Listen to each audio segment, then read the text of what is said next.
Hi, I'm Michelle Olivier, and you're listening to Hey, I Want Your Job, the podcast that looks at amazing jobs and what it takes to get them.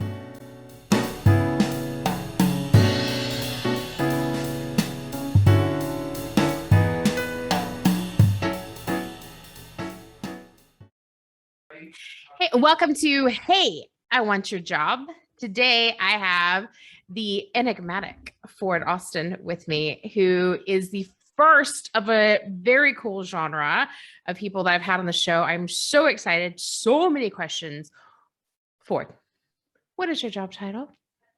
Hi, it's very nice to meet you. And my job title is actor, working employed actor.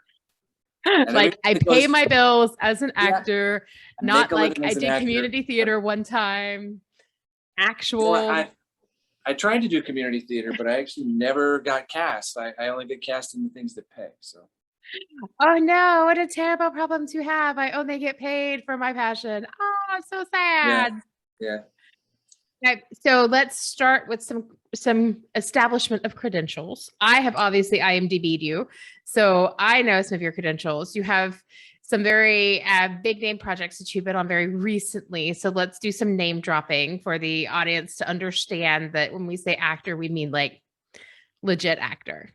Yeah. So so the way that I started, that I really broke out, where it was like the first big job that I really got like a good salary from, was Pearl Harbor with Ben Affleck, Josh Hartnett, Ewan Bremner, Michael Shannon, and a bunch of other guys, Alec Baldwin, yada, yada, yada. And Michael Bay cast me personally. And I was able to get on the movie for 2 months. And I played one of the Doolittle pilots.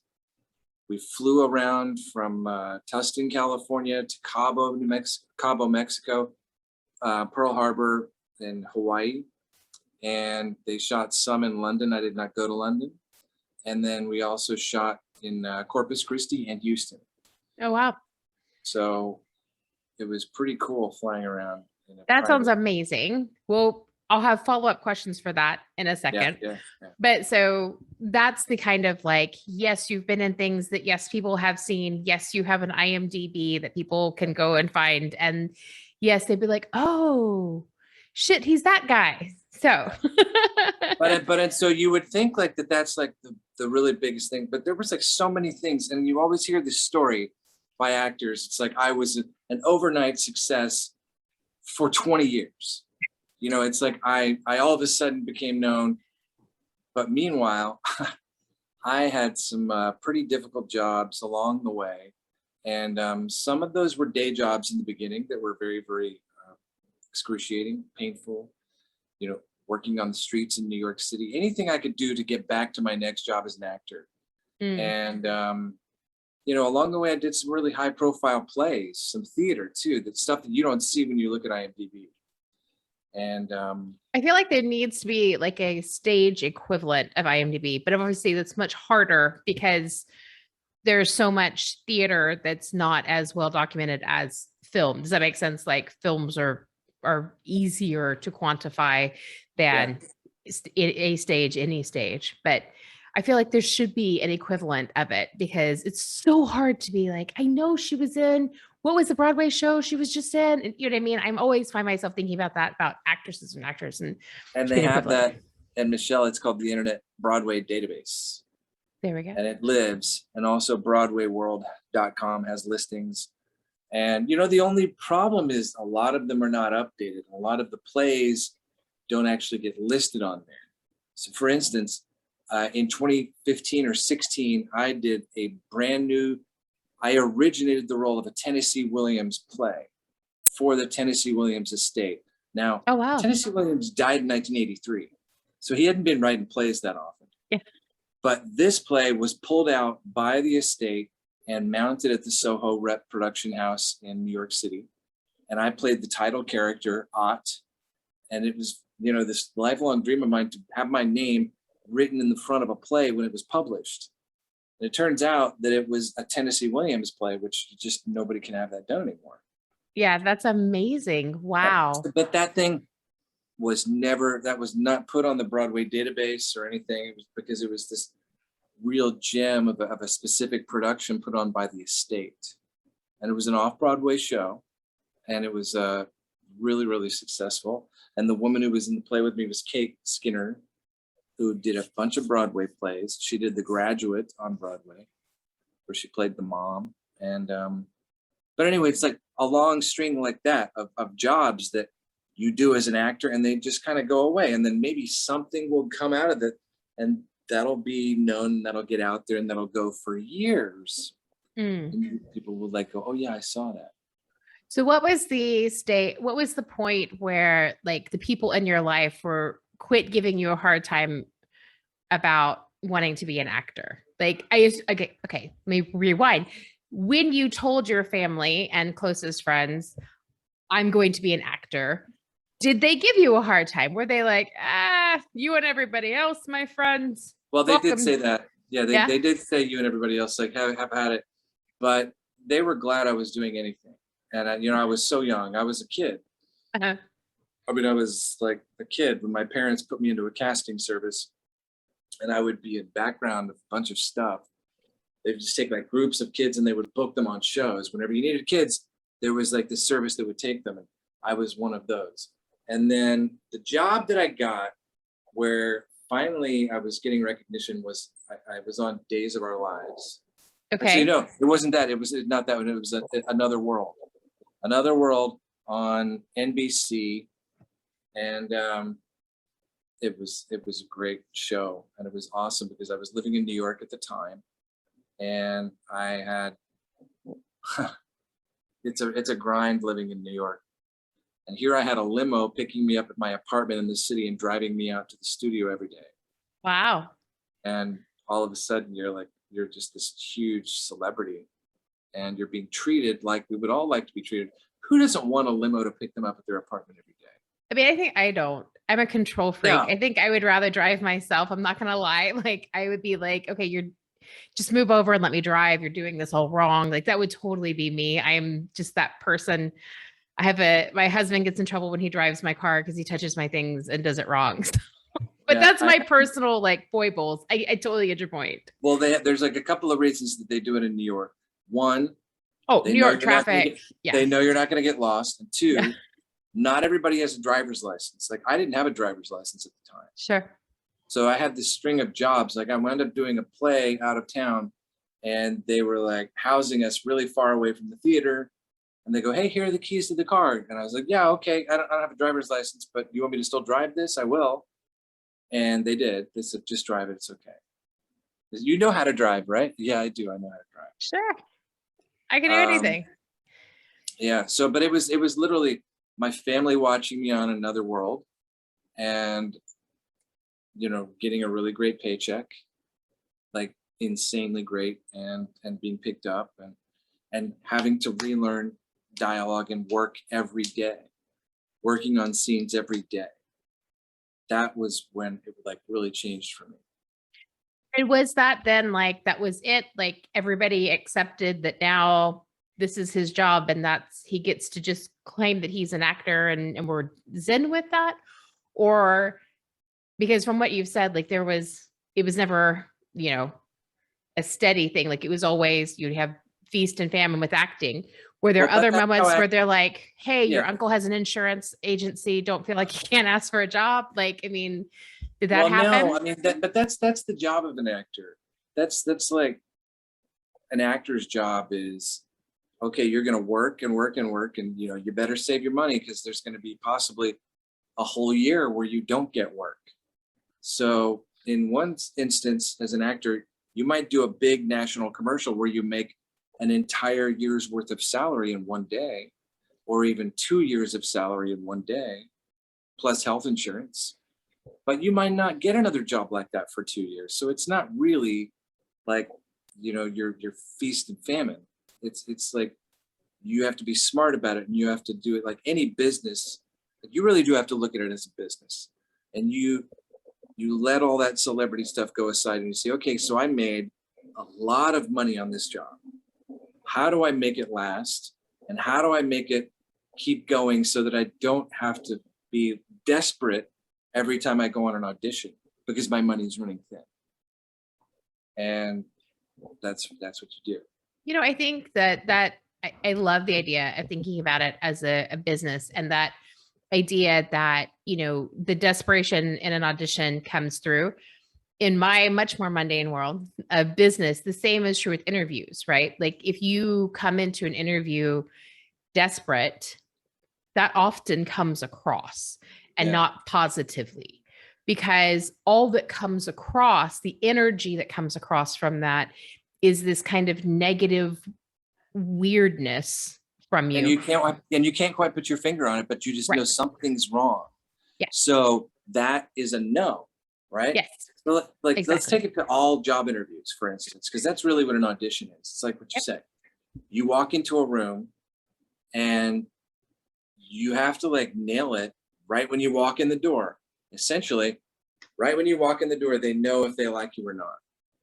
Yeah. Either it's something you can control, which is your behavior, you don't walk in acting like an idiot, or it's out of your control, and it's maybe the person across the table dated somebody that looked like you when they were in high school. All of a sudden, you're kind of screwed right off the bat. I will tell you that I have had hiring managers in interviews literally reject people because they looked like their ex. Yeah. And yeah, they're happens like, all the time. I can't do it. I can't work with my ex. That's just going to be a no. I'm like, for real? Because that's really hard feedback to give, because it's not on them at Yeah. all. And that really happens a lot in acting, especially because, and it's not just the client. If it's the casting director, then they're like, no, and they get like really weird about it. And it's just their personal thing.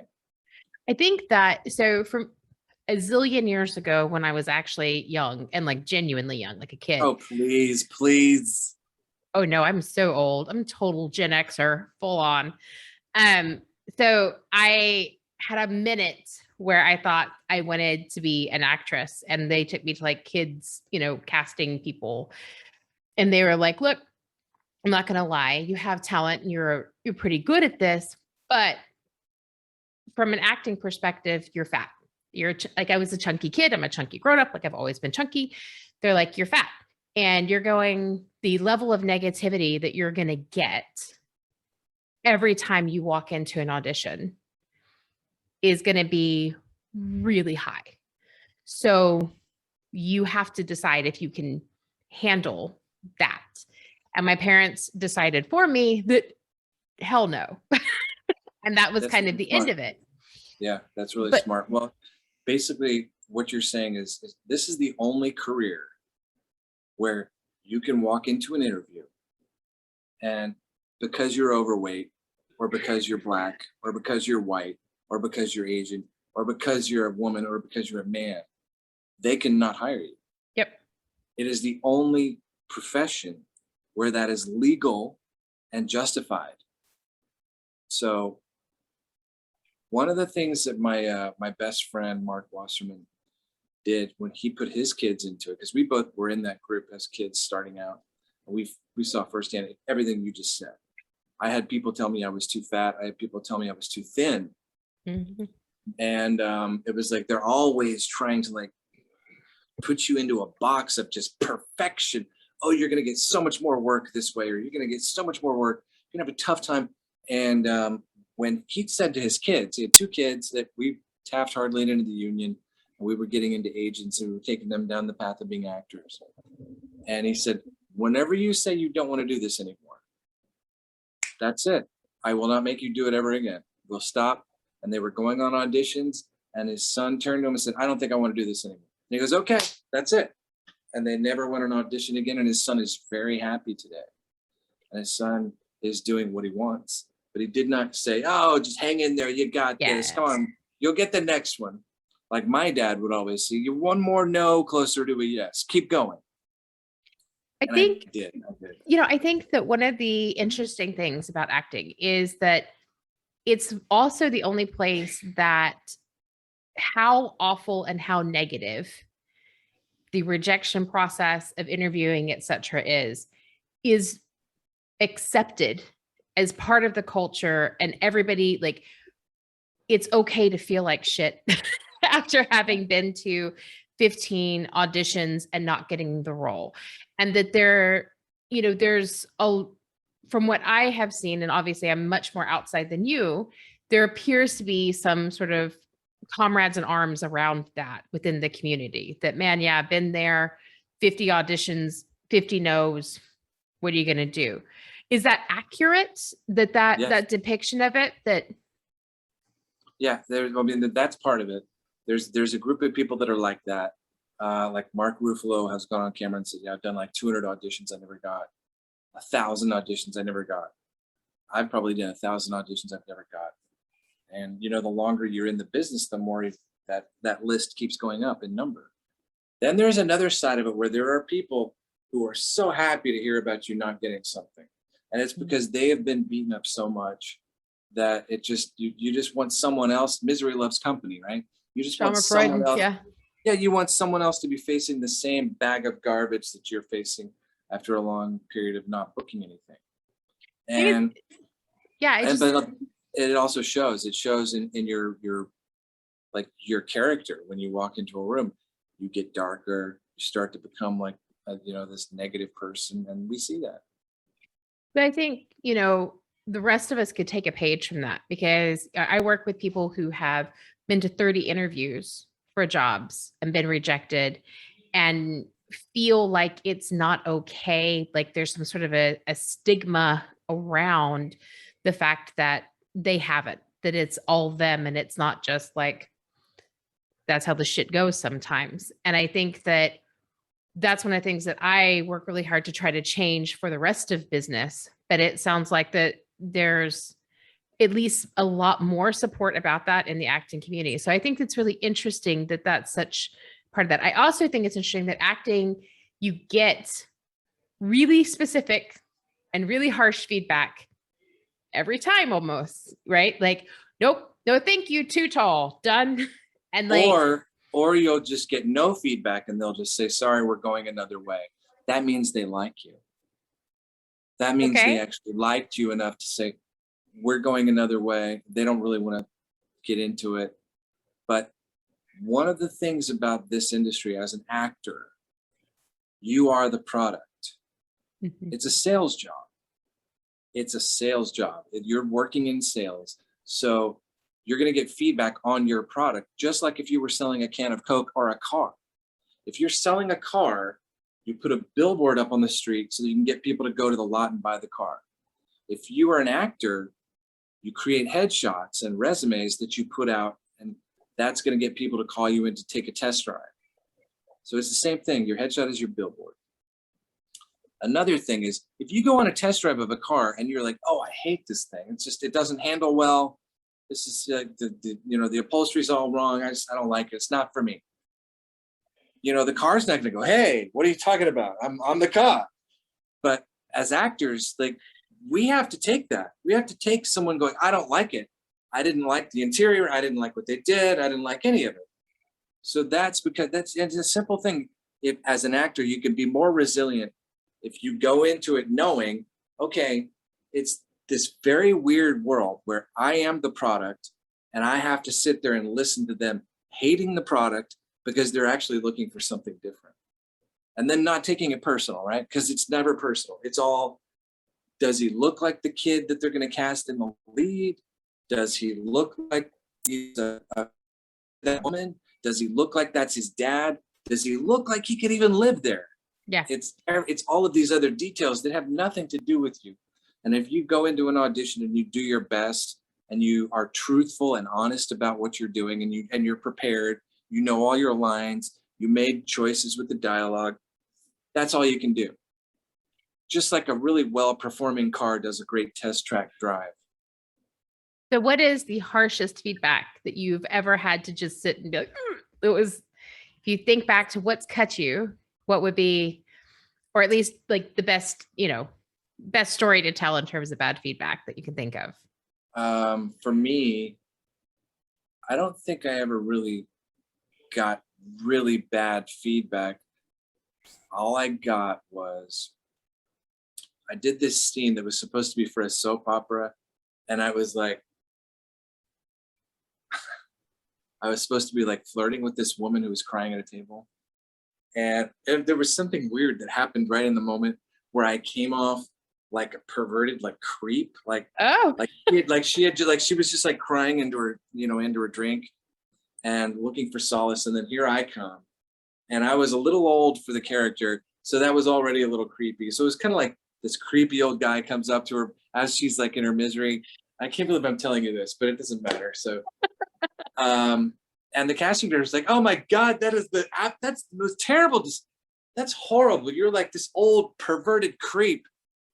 And I was like, "Oh my God," I wanted to walk out.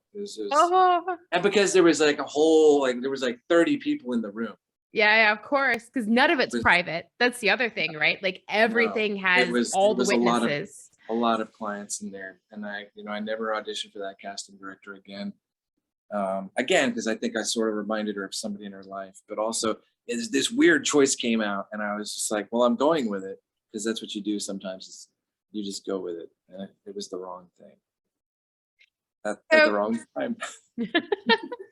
Hey, we've all been there in one way or the other. I've never been the skeevy old guy, but I mean, I've made other Yeah. incredibly bad choices that later I was just like, oh my God, what was I thinking with that? So some of your credits are as an actor and some of your credits are as other things. Yeah. So executive name a couple of producers. name a couple of credits, and I'll tell you why.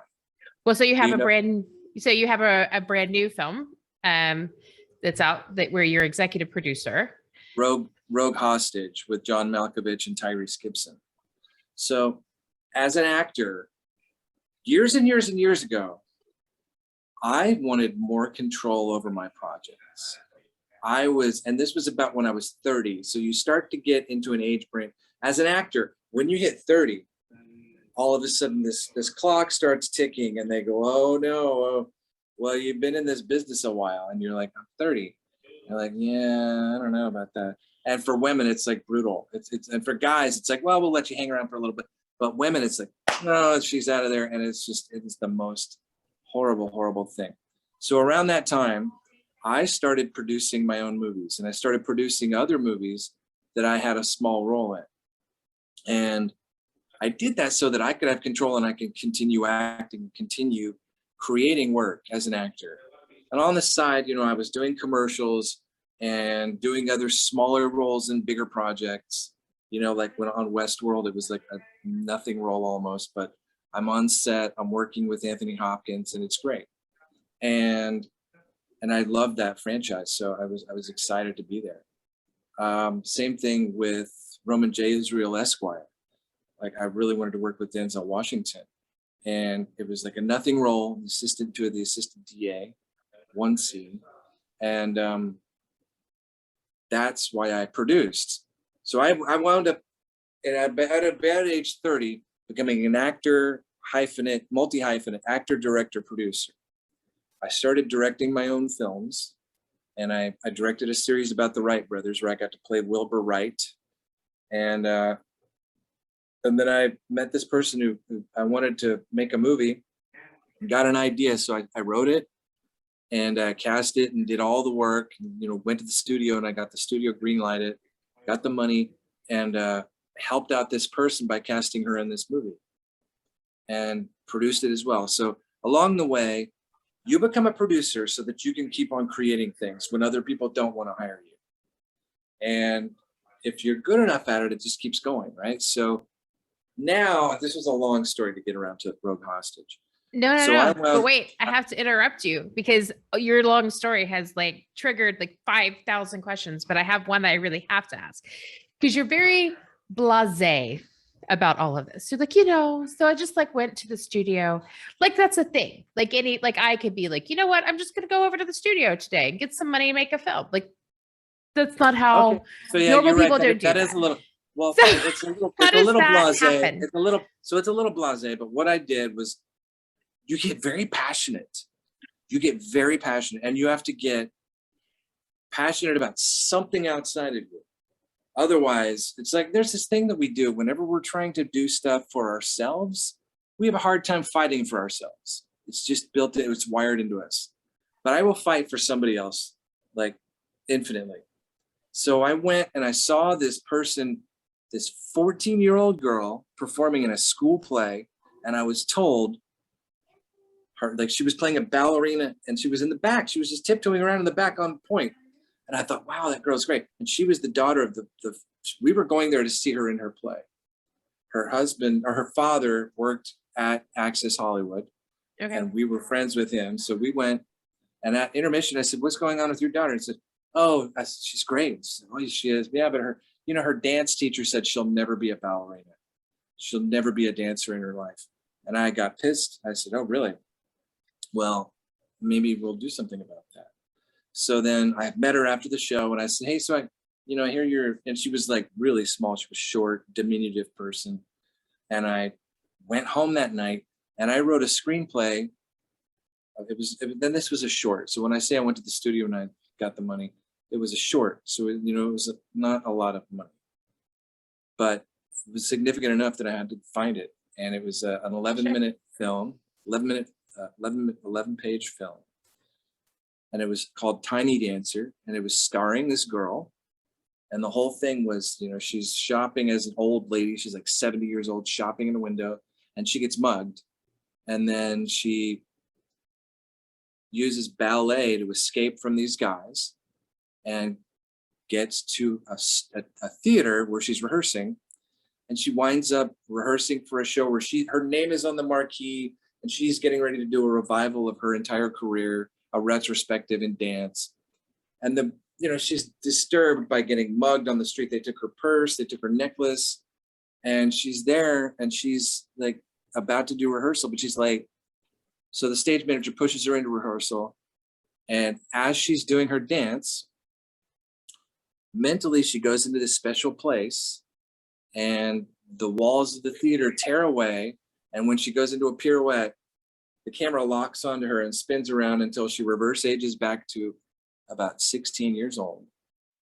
And when she comes out of the pirouette, the walls of the theater are gone and she's in a magical secret garden filled with roses. And she is wearing one of the dresses that she saw in the window. And then she goes over to this little reflecting pool and she sees herself and how young she is and beautiful. And you see this gorgeous set of bare feet start to cross the pond on rocks. And she looks up and it's this Korean war soldier. And it's her husband who went off to Korea and died. And so he takes her by the hand and they do this beautiful ballet dance. I got the Balanchine estate to choreograph it. I got Universal Studios to let me use their backlot. I got this massive rose garden in Pasadena to let me film there. And I got $50,000 to do it. And I got a makeup artist who did the makeup on 300 and Star Trek Contact and Star Trek Voyager. And we made her look like she was the age of her grandmother. And then she reverse aged back to herself. And this movie was shortlisted for the Academy Awards in 2006. Oh, wow. And she's a dancer in the movie. And it wound up winning the Southern California Motion Picture Council Award for Best Picture that year. She won an award for Best Actress. I won Best Director. And then years later, I followed up with her parents and I said, hey, how's Sarah doing? Oh, she got accepted to med school. You know what she did? She put that film of yours in her application and it got her into med school on a scholarship. Oh, wow. And then I said, that teacher of hers should also have a copy of that movie because she was completely wrong. When she said that she'll never be a dancer, now she will always be a dancer because she can take that video out and put it into the VCR or the DVD player or whatever. You're dating us there when you say VCR. Yeah. Or the Betamax So yeah, when I started making movies, we actually held the film in our hands and we hung it around the wall. But hey, I was the lead projectionist at university. I spliced a 16 millimeter film together. Yeah. So so that back in the day. That movie that's what I'm talking about. Like I was moved to help this person and it just really started. It was one of these great things where it just got carried away. And that actually led to a lot of other work for me as a director, because here I So was, I did the whole thing. for somebody not in the biz and listening to this, who's like, but I have that passion, I have this project, blah, blah, blah. Like where do they start? Where does somebody start if they just call you? That's what Well, put your well, you have an iPhone, right? There are movies that screen at Sundance that people shoot on their iPhones. okay. If you want to be in the business as an actor, the place that you start is I guess they could call me. I would help them out. But you've got to get headshots and a resume. You got to have your billboard. And you've got to find the local casting director and get your stuff into their files. You need to find the talent agent in your town, whoever reps all the actors in your town. And then every town now has local casting. Like in Austin, it's the same casting director that we have for Dallas and Louisiana and Oklahoma. So how do you find these people? Like there's not a yellow pages anymore. That's not a thing. And if you Google, there's Google 1,000 people who claim to be casting people. What you can do is you can Google talent agent near me. Mhm. Talent agent, Austin, Texas. And if you're in Austin, what I meant to say was it's the same casting director, but it's also the same talent agent for this whole region. There's like one that I really love. And then there's a lot of others that I think are amazing too. But there's one that does like this whole area.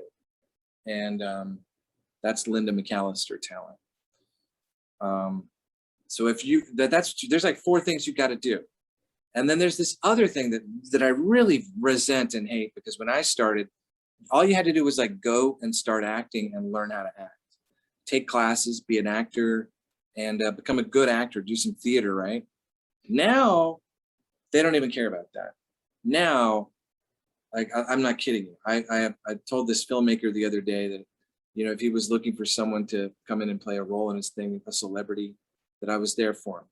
And he goes, he lulled me. And I was like, what are you talking about? He's like, well, you have 250 million YouTube views. And I said, no, I don't have 250 million YouTube views, because I'm not a YouTube actor, a YouTube celebrity. Now, if you want to get a meeting and you have 500,000 Instagram followers, you can get a meeting with any casting director. If you have a big social media following, you can get a meeting with anyone that is representing talent or casting talent in movies or television or music. And I find that that's so interesting that things have shifted so much to social media, even within, film and television and that sort of thing. What you've already sort of indicated a little bit of frustration with it, but I mean, do you in a way feel like that's keeping up with the times, or is that just an erosion of the art, or what is your thought? I think that it's a business practice purely for eyeballs. Yeah. What they think is, if you've got 500,000 Instagram followers and you come on our show, you're going to share that on your Instagram and all your people are going to want to watch it. So that's an instant following that you get. You have a built-in fan base. It's the same reason they cast Kim Kardashian into something or Cardi B in something. It's because they have like millions of followers. Yeah. They already have a fan base, more than is watching television. Yeah. It's like when I was on the Goldbergs, I played Weird Al Yankovic's bodyguard.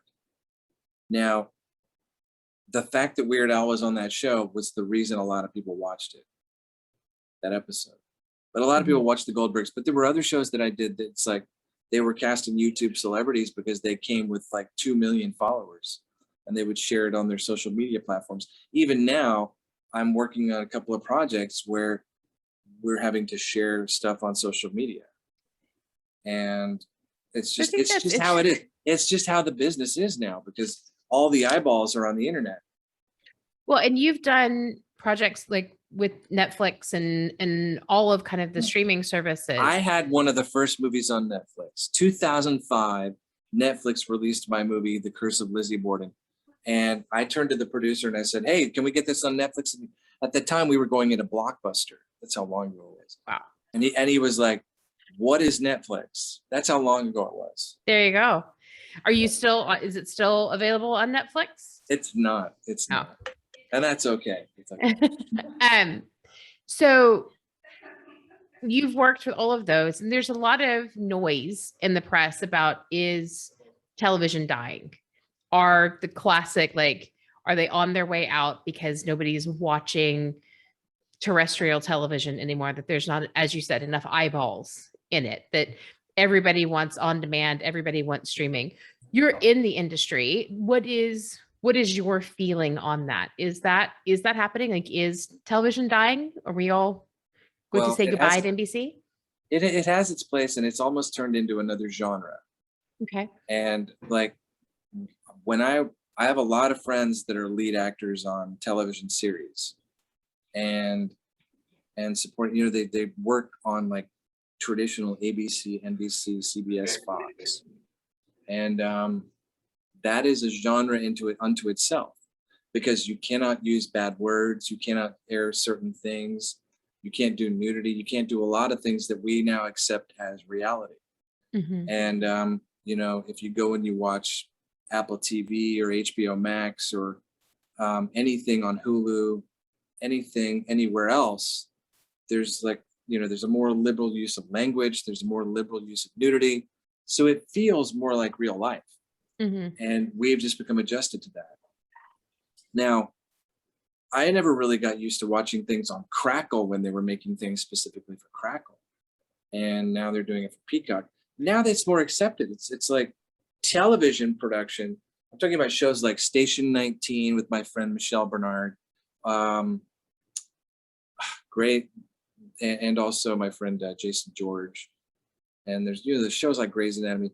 The only problem with it is they feel the television shows in general, broadcast television, feels older. When you watch it, you're like, wow, am I like my parents? It just has that feeling.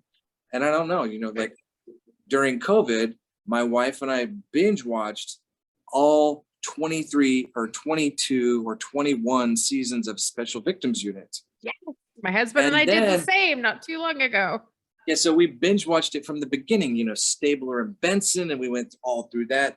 And then they brought back, and then they brought Stabler back. The new one, yep. And then they did all the crossover shows. So we were really prepared. And as we're watching it, I'm like, wow, this is like really kind of feels older. You just feel like you're older when you're watching broadcast television. And there's also like, there's a tone to it. Mm-hmm. You know, like a lot of streaming stuff has this sort of Taika Waititi brand of comedy that comes in. Like if you haven't seen Reservation Dogs on Hulu, that's like got this real tongue-in-cheek thing. It's kind of like when he did Jojo Rabbit last year. I haven't seen it yet. So I'm native, and I'm kind of like, congratulations. I love that. Which tribe? Comanche. Excellent. So I like trying to like, I've seen Reservation Dogs, and part of me is like, I don't know how I feel about it. And like, I'm prejudging it, having not seen it at all. But like, just anytime people touch on tribal life or res life, I'm always a bit, they get it wrong so often that it's always a little touchy for me. So I have not yet seen it, but I really felt the same way before I watched it. And then I saw that it was, you know, what it was, and it was filmed here in Oklahoma. So I really try and support things that are being filmed here, because we're building up our film industry here. Like we converted the whole convention center downtown, which is 1.3 million feet, into a film studio. We're trying to get production to come here, and we've converted a school.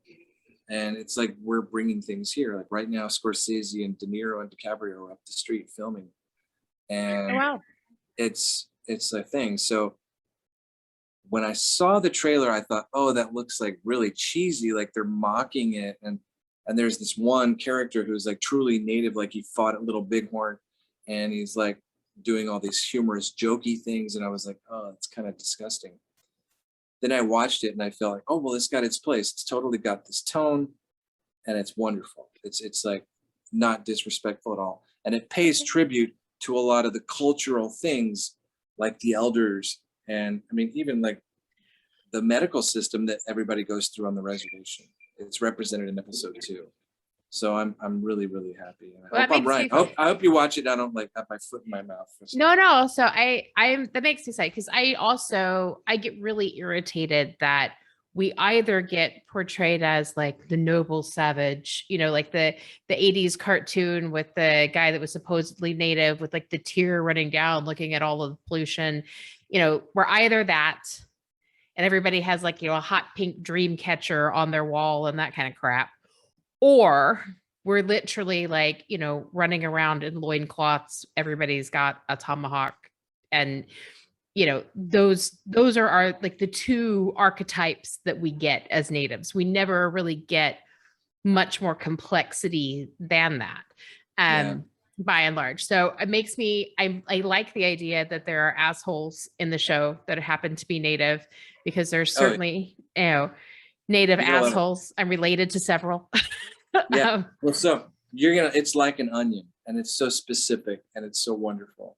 Let me ask you a question about native and tribal representation in film, because I realized this thing the other day. One of my absolute favorite actors of all time, like 20 or 30 years ago, portrayed a Native American. He's totally not native. It'd be Daniel Day-Lewis. Yeah. What did you think of that? The Last of the Mohicans. I really hate the whitewashing of my people. Yeah. I think that personally, I feel like I think there's a lot of press about this for all non-white flavorings out there, right? That we see whitewashing of everything. There was a lot of noise about that with the Doctor Strange film that came out, where they cast a white woman instead of an East Asian woman. Like you see it over and over and over again.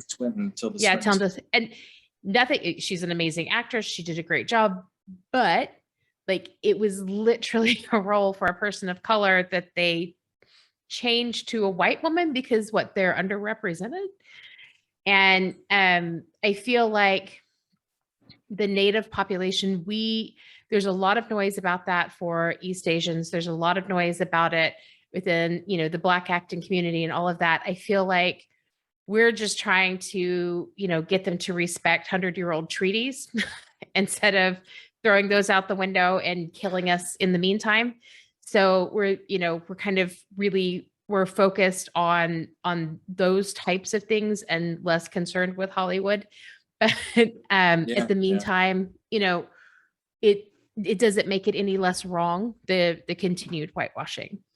So one of the things that I experienced this past year, and this will kind of take us back to the question that you asked about me executive producing the John Malkovich, Tyrese Gibson movie.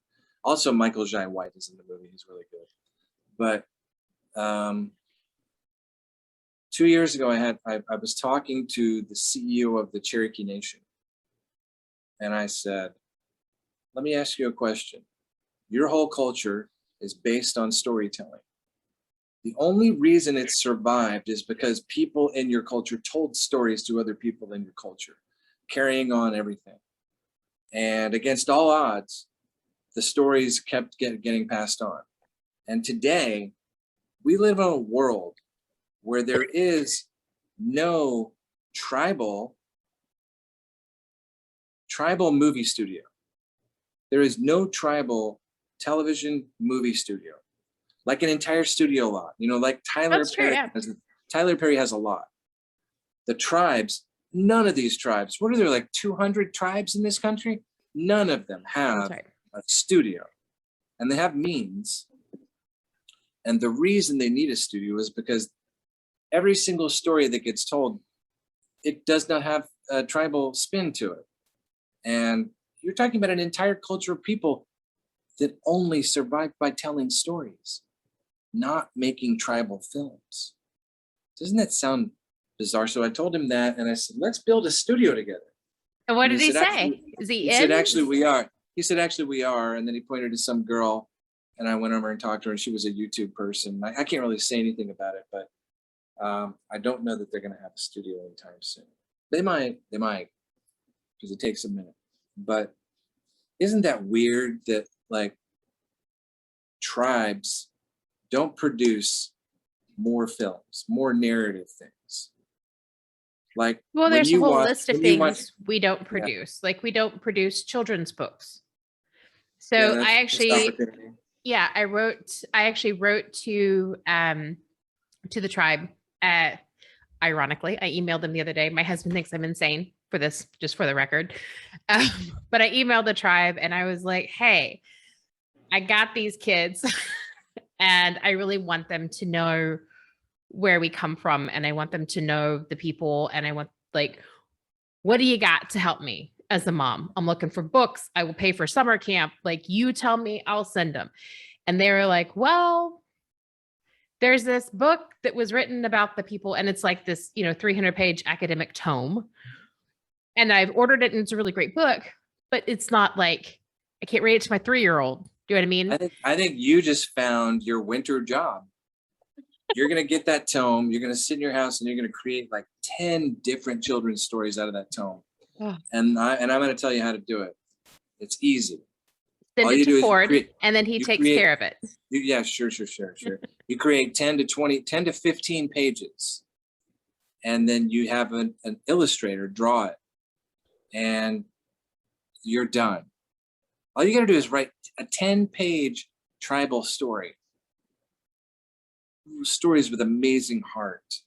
Stories with like beautiful, like little lead tribal female girls, like taking over the world or doing something amazing. So I'm from Texas. So we have the Legend of the Blue Bonnet. I don't know if this has made it out of Texas, but next time you are here, you should go, and they have copies all at like the everywhere. But so there's the Legend of the Blue Bonnet, which is a children's book, and it is beautifully illustrated. It does have a young female lead that the story centers on, and it is a Comanche tale. So of course that's the very one. So the children have my kids have like 3 copies that we read to them all the time. And we're like, and these are our people. But of course, like the book is really dark. Like everybody's dying of famine. The spirits are mad at us. Yeah, it's a sad story of the past, but and it was written by white people yeah, well, claiming a voice of my people. Yeah. And I feel like wouldn't it be so great if I could have things written? There's no native children's stories. There's no, as you said, studio. There's no animation studios. There's no there's no toy makers that all these things that bring the culture into our daily lives. So that would be. Yeah. I think we're going to get there. I think I just had an idea. If you found, if your children wrote little stories, you could probably illustrate them. Or if you found tribal children and asked them to each write a little story about their families, you're not going to have historic stories, but you'll have modern. It's like a starting place. It's a representative of culture. Like one of the things that I do every year is I go to this Ojibwa tribe reservation powwow. It's the Honor of the Earth powwow. And it's how I source myself every year as a creative person and just a human being.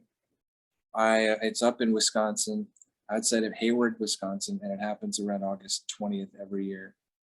And there's about 3,000 people that get together in jingle dresses and full regalia, and I dance with them in the circles, and it's fueling. There is something to the tribal culture that is tied directly from the earth to our spirits. And it's something that's, it doesn't exist in white man's culture. It doesn't exist because like my family comes from Scotland. So for Scottish, like ours, I have to go and listen to Gaelic music and bagpipes, and then I feel sourced from my lineage. But I don't believe it's as strong as what I'm seeing here with the tribal lineage. That's where I really wanted to, like, I really wanted that CEO of that nation to just say, yes, why don't you help us? Let's build a studio. But he shoved me off to somebody else that he already had doing it. So, you know, I didn't get to do it. Well, that was a lovely sojourn into my life. Yeah, Let's yeah. go Why do we back do to that? you. Anyway, yeah, Um, back to me. So so you're executive producer and you did that to be able to And follow your that, passion. yeah, that's why you produce. You produce your own stuff as an actor so that you can do two things. One, you keep acting. Two, you hire your friends. And three, you have a new piece of work that you can show to casting directors and agents that, so let's say I never get cast as this and this and this. I make a movie of a role I want to play that I think I should be cast as. And then that goes out to all of my representation. So what is your dream? Like if you could just pick any role, what would it be? What, would you be the star? Would you be the plucky sidekick? What would you be? Yeah. Well, Leading man? There's a couple of different things. I'm too old for a leading man now, but there's a couple of Clooney things. would disagree. Right. Connery was leading man well into his 60s. I've had a few people say I remind them of him, but what would I like to do? I get compared to a lot of people that play plucky sidekicks, and I think I'll do anything. What was my dream? Is it to play the lead? It's a really big responsibility to play the lead. This last movie, Digging to Death, that I did, I'm in every scene of the movie except one phone call in a car. I even have scenes where I'm talking to myself in the mirror as another character in the mirror talking back to me. So it's a lot of heavy lifting when you're playing the lead and you're carrying the whole project. I've always wanted to do it, and I would like to do it more. It's fun to play a plucky sidekick. Like I did this movie Heels, where I played this manager of the wrestlers, and I mean, I was having so much fun. I wound up improvising entire scenes of dialogue for the production that they asked me to do. I was like, "You really want me to keep going?" They're like, "Yeah." They were just losing it. So it's like it's more of a fun thing because you just get to let loose because the responsibility of the movie isn't on your shoulders, and like the lead actors are always a little more serious. And if you look at it, like, okay, let's take a movie like Half Baked. One of my good friends is in Half Baked. The lead in that is, okay, so Harlan Williams is my buddy in there, and Jim Brewer is in there with him. And then the stand-up comedian who's in the lead, he's more of a straight man. So whenever you do the lead, you kind of play more of a straight man. And then... Unless you're Jim Carrey, who is never the straight man. Except in like and look how happy it made. And look how happy it made. He even says publicly that it was not happiness for him. It was a train of production and work that he did. And yeah, I thank God he did it because now he has a platform, and now he came out the other end of that and discovered who he really wanted to be, which was someone way more spiritual. And when he did that movie, The Number 23, I had a lot of friends that worked on that with him, and it sent him into a really dark place because it was bringing up all of these emotions for him. And that's one of the big things as an actor. That's one of the big things as an actor that sucks, is your entire job is to bring up all of these trauma memories, all of these things that you deal with in life, that everybody deals with, and carry them on your sleeve and present them. And they may not even be your traumas. Like, let's say you're playing someone who suffered a 9/11 attack, or a firefighter trying to get out of the building. Well, you have to bring that trauma into your body, and you have to really live that on camera. It's not easy. And it's really difficult because you're taking on someone else's trauma that shortens their lifespan, makes their hair turn gray, gives them, pneumonia and problems with pulmonary issues. But you're not going to have that, obviously, but you're going to have the trauma of it because you're bringing it up and you're dealing with it in your life. So like Jim Carrey did that a lot in his lead roles. He brought up a lot of his own personal demons and he substituted them into the roles, and you use them, and it can really hurt. That's one of the big warnings about being an actor in a lot of dramas and things. I think that is one of those things that, as sort of the public, we make fun of actors for, that you hear actors who do a really heavy role or something with a lot of trauma in it, and then afterwards they take a break from acting, or they Yeah. talk about how they had to go through counseling to kind of deprogram themselves from having lived in this trauma for 6 months or however long they were filming. And as you know, the public were always like, meh, crybaby actors. Oh no, Yeah. I made $10 million and now I'm sad. And I think that that's really actually legitimate to think about the fact that they do have to swim in and bring within their body that trauma. How do you handle it on the sort of on the ongoing basis without having to stop and go through deprogramming kind of counseling and that sort of thing? Well, you have to stop. You have to do a variety of things. For me, the hardest thing for me was when I played. Well, there were two different characters that I played that were really, really intense for me. Well, three or four. One of them was a rapist. Um, at the actor's studio, I played a rapist, and it was very intense because the actor's studio work is about bringing all that trauma in and sourcing it and really using it. I couldn't get rid of it, and you're in character a lot. Another a lot of things that I did was you just have to stop. You just have to go off and live your life and meditate and take vacations. You have to go away. You have to literally take a break and like go to a beach or go to Disneyland. I don't. You have to do anything you can to sever it and bury it and put it aside. There were two other characters that I played that were so difficult. One of them was in a German war movie. I played this German soldier, and I had to learn German for the movie, and I don't Wow. speak German. And I did it so well. I was killing Jews in the desert, and it was like a 2-week shoot, and you're just like you're living through the Holocaust. You're without like obviously it would be so much worse if you really did it, Sure. but you're studying it, you're acting it, you're taking it into your body, into your nervous system every day for a lot of weeks of prep, and then the shoot, and you're actually doing it, and and so in your mind you're really doing it if it's going to be good.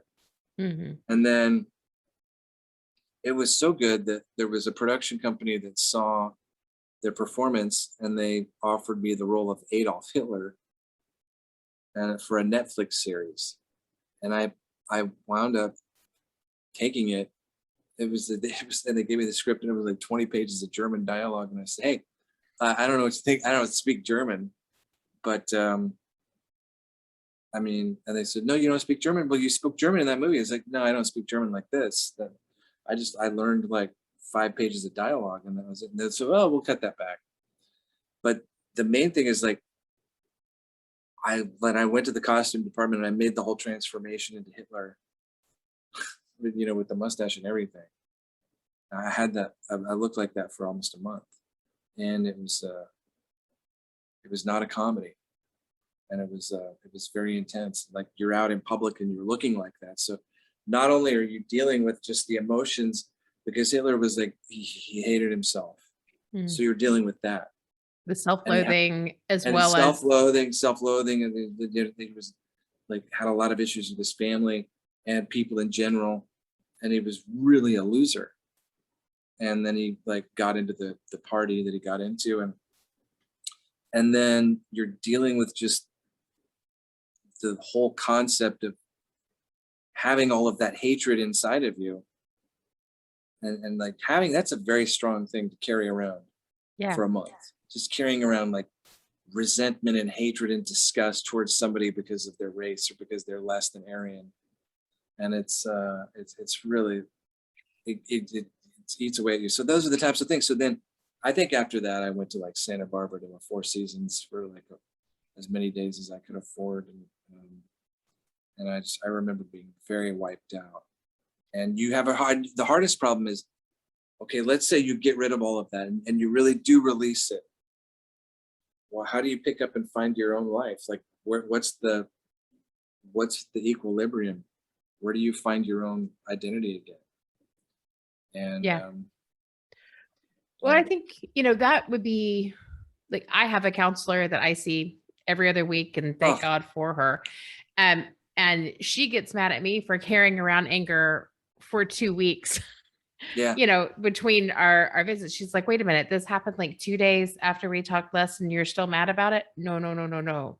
And, you know, those are things that are happening in my life that I am not even always aware that I'm carrying that around, but to invite that in and to intentionally sit with it and to do so for long periods of time and to be rewarded for it. You know, the stuff that we all make fun of when we hear like the Jared Leto with the Joker thing, and everybody's like, yeah, that guy got really weird. And it kind of makes a little more sense, I think, when you think about it that way, that if you are really trying to do what you think is great as an actor and take all of that in, like, it would be hard to set boundaries. I can see that. well, yeah, and my wife and I have a joke because it's like she gets to be married to these different people that I play. I But can't imagine being married to Adolf Hitler was fun for her. no, and here's the thing that is very, very weird and traumatic.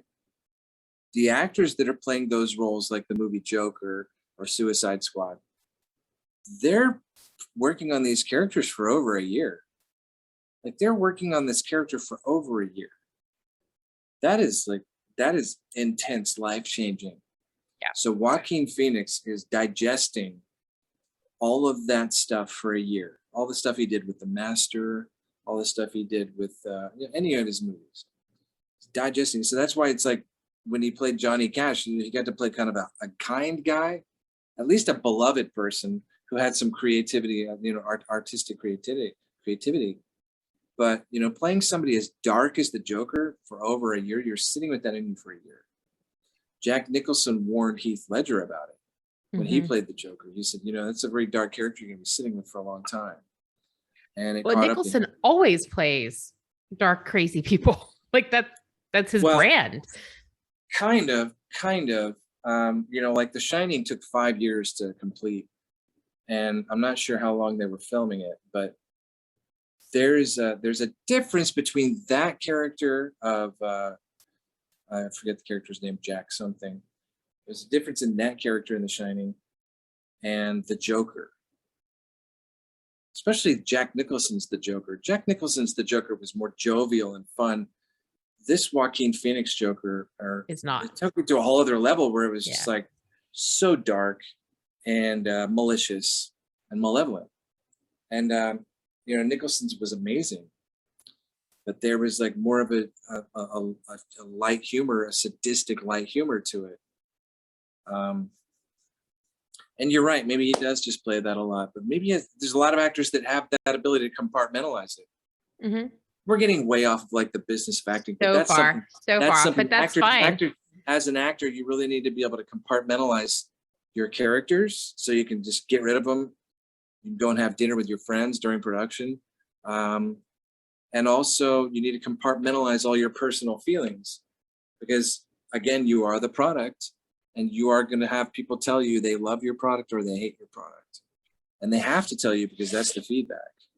So what I have gleaned from your sage advice so far, and tell me if I'm wrong, is that if you want to work in front of the camera, the correct answer at this stage is have a headshot, have a resume, get representation, and build up social media your social media.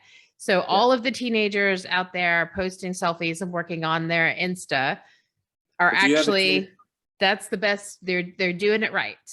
Yeah. Okay. If you have somebody out there that's watching this that has 500,000 plus Instagram followers and they want to act, they can probably get an agent right away. And what about if you want to work behind the camera? You want to do something else? If you want to work behind the camera, you want to be the casting person. I've always thought that would be location scout would be a great job, or casting person. Yeah, because location scout is something that you can start right away. You can build a database of locations You can just go wherever you live and just go to the property managers and say, hey, I'm putting together a list of locations. You don't even have to do that. You can just go and take pictures of things that you like, places you like, and then you can put a Google listing with it of what that place is. And all of a sudden you have that information. You have a whole database of locations. And then you can call people and say, listen, I'm a location scout. I scout locations. I'm a location scout. I have all of these that I've already researched. I have an entire book of locations that I've researched. I've got houses. What kind of house do you want? You tell me. If I don't have it, I'm going to find it. What kind of area do you want? You want mountains? I have mountains. I've already scattered it out. That's what a location. I love locations. It's just somebody go out and look at everything. Just go look at everything and find out what it is. Seems like a and great write choice. down what it is. And then you have to like have detailed information like, okay, what is this location? What's the power like? What's the, what's the parking like? That's a big thing. What's the parking? How can we park crew cars there? How can we stage a production there? Where can we stage? If we can't stage there, maybe there's something across the street that we can stage at. Now, let's say you want to be a casting director. Well, go to the casting director in your town and say, I want to help. I want to be an intern here. I want to assist you in being a cast director so that I can be a casting director here with you someday. They need readers for productions. They need readers for auditions. They need people to sign in, people and sign them out. It's really, you just go and you work for free for those people until they decide that you're good enough that they can pay you. Okay. So for the location scout, like who do they call once they've assembled this, giant list of locations? You're really gunning for this. You're really well, no, gunning just to in this. general, like who do they, for anything along those lines, like who do you call? Do you call, like in Austin area, do you call the South by guys and be like, hey, do you have a list of vendors? Because I'd love to be on it. Like, I'm a business person. I don't think in these it's kind more of ways, simple so. than that. It's more simple than that. Your local film office has a database. The Texas Film Office has a database of people on it. You can list your information there, and you can also look on there and say, okay, who are the people that are producing movies out here? You get attached to a producer that needs locations, and you talk to all these producers that are listed. Anyone in production that's listed, it's a community of people, and we all want to help each other. Unless that person's doing the same thing I want to do, and then you just kick them to the curb. No, you want to help everybody. So if you find out that database, like in Oklahoma, they have a website, the Oklahoma Film Television Association, the Oklahoma Film Television Office, rather. And they basically have a listing of everybody. And that's a regional thing. So if you want to be a location scout or a producer or a camera person, which if you wanted to be a camera person, you could just start shooting with your own phone. You shoot shots and you can start selling them online through resources like Pond 5 or Getty Images, video and stills. But everything that we do now is through the internet. So if you scout enough locations, you could create a Facebook page for yourself. Location Scout Austin, I'm the best, and pictures of all the locations that you scouted. I'm serious, because in production offices, the way that we find stuff is through the internet. Okay. If I'm going to shoot a movie in Austin, Texas, I am going to go Austin, Texas Location Scout. I'm going to Google it. I'm going to look it up. And if you do like SEO search result for your Facebook page of Location Scout Austin, Texas, your search results will go almost through the roof immediately, and you'll be on page 1. It's all tied to the internet. It's all tied to how people are going to get searched. Everything we do in movies starts on the internet. If I want to find out about Austin, if I want to find out about Waco, if I want to find out about Lake Travis, I will Google locations Lake Travis. And then I will see, oh, this person here is a location scout. Well, let's call them. Because literally it's like a bunch of blind people in the dark. We don't know. We've never been to Lake Travis. I mean, I have, but not everybody out there knows Lake Travis. Because now everybody in Hollywood is supposedly moving to Austin. Do you think that's true? I mean, that's the rumor for it. As far as I can tell, Matt's lived here forever. Yeah. And Sandra Bullock has lived here forever. And Rodriguez has been there forever. And he's from here. Like Richard Linklater's the same. Yeah. I mean, like there's people who've just lived here. Tarantino's lived here forever. Yeah. So, those guys, like they're kind of part of the furniture of Austin. And I'm not aware of like some giant, exodus. But I think part of what they like about Austin is we don't do, star tours. So we're not like, we don't have that LA kind of come here and be seen sort of vibe. We have the, oh, okay. Like I remember when Matt was here filming Dazed and Confused because I'm old. And so I was a teenager at the time. And like most teenage, I happened to be in the crowd that happened to be in with the kid that starred with him.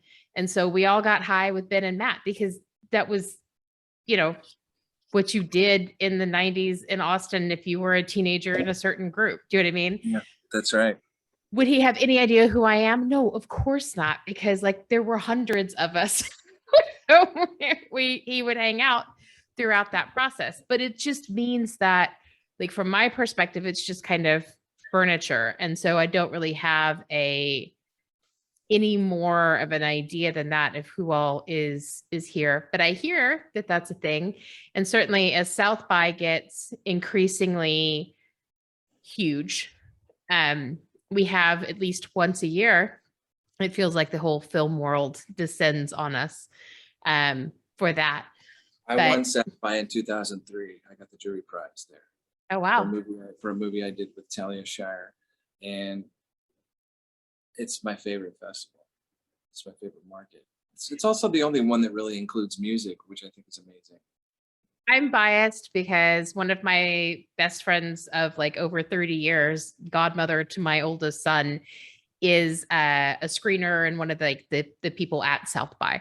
So yeah, I have a huge, bias because of love for Lizzie more than anything else. Yeah. It's a great place to have a festival too. Well, we have gone over time, but it has been amazing. Before we go, I had so many other movies I wanted to talk about, but okay. Well, what have we not? What are the things that you really wanted to cover before we go? Okay, so my handles on the internet are anywhere you go and you see Angry Baby Monkey on Twitter, on Instagram, and Facebook. It's actually the Fort Austin Fan Club. But Angry Baby Monkey. I was going to ask, what is Angry Baby Monkey and why is that your handle? Back when I was doing Pearl Harbor, I was going to the airport and we didn't know how to get to the private airport to take the plane. And my friend was taking me and he was yelling out of the window at traffic in LA. And I said, "You look like an angry baby monkey." And I was trying to find a name for my production company at the time. And that was it. So one of my production companies is Angry Baby Monkey Pictures. And I even created a TV show in New York City called the Angry Baby Monkey Film Showcase that aired every Saturday night on Time Warner Cable. And it was like all these short films and funny things. It ran for a year. And Angry Baby Monkey is the thing. So there you go, Angry Baby Monkey. Do you ever get tired of it? Does it ever feel less silly? Because it cracks me up just saying it. No, it's great. It's great. Whenever I send my email to people, they laugh out loud. But so one of the other things I wanted to say is, if you really want to find out more about me and like the stuff, because there's some major stuff that happened to me in 2011. I was making like 5 feature films, and I got in a car accident, and it was life changing. So I'm a level 1 trauma survivor, and I wound up working my way back and going to the actor's studio after that, after I relearned to walk and talk and read and write. And doctors gave me 1% chance of survival. And then my mentor was Martin Landau, the actor, celebrated actor whose best friend was James Dean and dated Marilyn Monroe. Oh. He mentored me towards the last days of his life for about 5 years. Together, we were together every week for 5 years. And so now I have a lot of things that I do. Is everything that I did in the past 5 years, he mentored me on, and he taught me. So a lot of the things you see in Digging to Death and Heels are all tools that Martin Landau taught me, which he also taught Jack Nicholson. He taught Jack Nicholson and Harry Dean Stanton in a New York acting class before they really broke out. And so I like telling people that Jack Nicholson and I had the same acting teacher. Boy, that makes me feel old. But if There's anybody worse wants people to be find out, aligned with, to be right, fair. if anybody wants to find out all the details of that car accident, you can go to employedactor.com. I will have Employedactor.com link to that has- in the show notes for sure. yeah. And it's harrowing, and it's amazing, the recovery, and it's a really good lesson for people to know. If you're ever having a terrible day or a terrible week or a terrible year, you can know that there was a year of my life that I couldn't even wear shoes, and I was sleeping in a hospital bed in the corner of my living room, and I was barely able to get into a wheelchair. And then I came back. I was determined. I came back. I worked my way back into working, Wow. and I had a lot of people help me. So if anybody's ever feeling like they're just having a terrible time, just send me an email, or think about me. Think about how I went through that and how you can overcome it. That is amazing as well. And like I said, we'll have links to all of that for people to be able to find that. Thank you so much for sharing stories and knowledge and perspective and all of that. It's been a fantastic conversation. So thank you so much for it. I really appreciate it. Thank you. And if anybody wants to email me, they can just email angrybabymonkey@mac.com. There we go. Yeah, Thank you. I'll help you become an actor. Oh, be careful. You can have all right. kinds of people. Thanks. All right. Thank you so much. Great show. You've been listening to Hey, I Want Your Job. For more information on how you can get your own awesome job, visit ONH Consulting at www.onhconsulting.com. We offer incredible resumes, no-nonsense career advice, and real-world tips for landing a job in today's market. Check us out on LinkedIn, Twitter, Facebook, and Insta for more insider information. Soon, you'll be hearing us say, I'm Michelle Olivier, and hey, I want your job.